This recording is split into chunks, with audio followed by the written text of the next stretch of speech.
Sermon for 24th Sunday of the year 2022.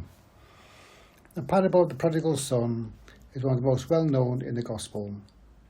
It has so many strands: the impulsive and thoughtless and wasteful younger son, the loving and forgiving father, and the self-righteous older brother who protests about the welcome given to the discerning son. Our Lord told the story to illustrate the loving nature of God the Father. It is probably a story that replicates itself over and over again in many households. The younger son asked for his share of the inheritance that would come to him in the event of his father's death.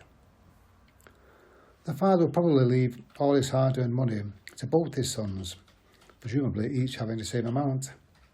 So in a sense, it was not a strange request.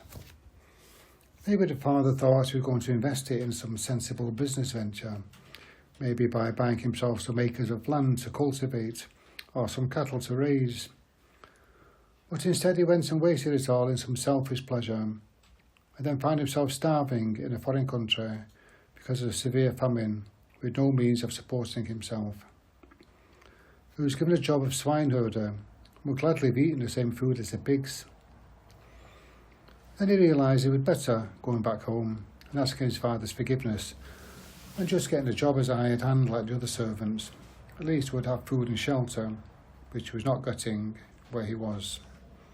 But when our Lord told the next part of the story, it must have shocked his audience, because they were expecting him to say that the father refused to have him back and blamed him for wasting all his hard-earned money.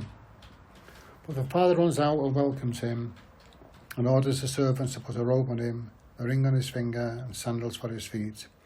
So he must have been destitute and barefoot by this stage. Then he was to kill the fatted calf that they had been saving for a special occasion, and they would have a party.